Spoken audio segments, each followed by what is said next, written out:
जय हिंद। मंडे की रात इंडिया और चाइना बॉर्डर पे जब दोनों सैनिक पीछे हट रहे थे तो दोनों के बीच एक झड़प हो गई, जिस झड़प में भारत के एक कर्नल रैंक के अधिकारी शहीद हो गए और 2 जवान शहीद हो गए और चाइना की ओर से 5 लोगों के मरने की खबर है।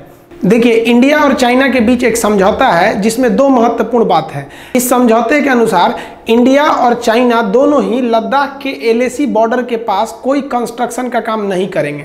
दूसरा कि जब दोनों सैनिक पेट्रोलिंग करेंगे तो वो हथियार लेके पेट्रोलिंग नहीं करेंगे ताकि कोई झड़प ना हो।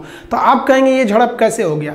तो ये झड़प हथियार लेके नहीं हुआ, हमारे सैनिक और चाइनीज सैनिक के बीच कुछ तू-तू मैं हुई तो चाइनीज सैनिकों ने पत्थर से हमला कर दिया। इधर से भारतीय सैनिकों ने उसका जवाब दिया। चाइना की ओर से 5 सैनिकों के मरने की खबर है, जबकि चाइना के ऑफिशियल न्यूज ने ऐसा कोई खबर नहीं बताया है कि हमारे ओर से भी कोई सैनिक मरा है। हालांकि आप चाइना पर बिलीव नहीं कीजिए, जब भी चाइना कुछ चीज़ों को छुपाए तो समझिए उसके यहाँ कुछ गड़बड़ हुआ है। क्या उसने बताया कि उसके पास कोरोना के कितने डेथ हैं? वो कभी नहीं बताता है।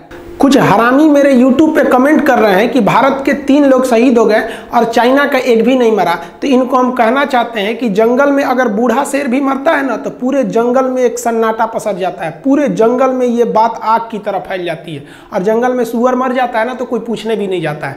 तो भारत के वीर सिपाहियों की शहादत हुई है और हम गर्व से कहते हैं कि हमारे वीर सिपाही बॉर्डर पे शहीद हुए हैं। औकात है चाइना की जो बोल सके कि उसके कुत्ते मरे हैं वहाँ पे, वो तो बोलता भी नहीं कि मरे हैं वहाँ पे। देखिए, इंडिया ने भी अपना पूरा स्टैंड खड़ा कर लिया है। इंडिया ने भी साफ कर दिया है कि हम किसी भी कीमत पर बॉर्डर पर होने वाले कंस्ट्रक्शन रोड को नहीं रोकेंगे।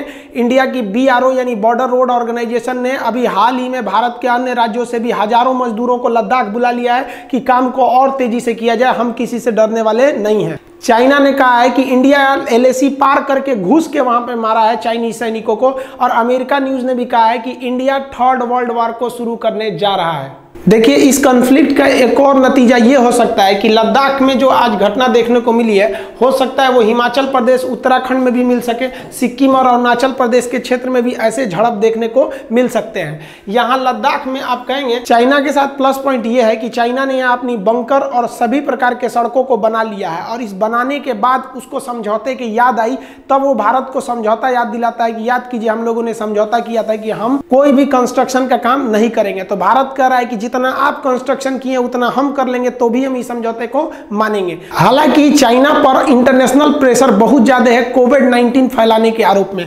ऑस्ट्रेलिया ने खुलकर बोल दिया है, पूरा यूरोप और अमेरिका खुलकर चाइना के विरोध में है। भारत अभी कुछ भी उसके खास विरोध में नहीं बोला है। इसलिए चाइना को लगता है कि अगर बॉर्डर डिस्प्यूट ज्यादा होता है तो इंडिया एकदम खुलकर चाइना का अंतर्राष्ट्रीय मंच पर विरोध करने लगेगा। इसलिए चाइनीज गवर्नमेंट की ओर से, उसकी मीडिया की ओर से भी एकदम सॉफ्ट तरह का बयान आया है कि इस तरह की झड़पों से दोनों की सीमा विवाद और भी उलझेंगे। चाइना की ओर से इस तरह से भी संकेत आए हैं कि इस तरह से होने वाली झड़पों से उनके बीच जो डी-एस्केलेशन यानी वापस लौटने की घटना हो रही थी उस पर कुछ खास प्रभाव नहीं पड़ेगा।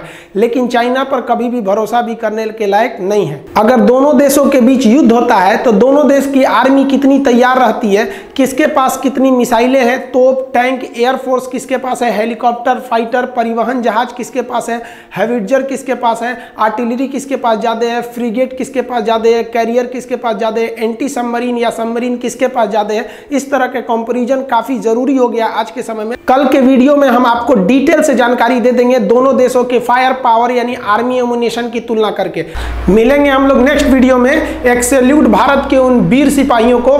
तब तक के लिए जय हिंद।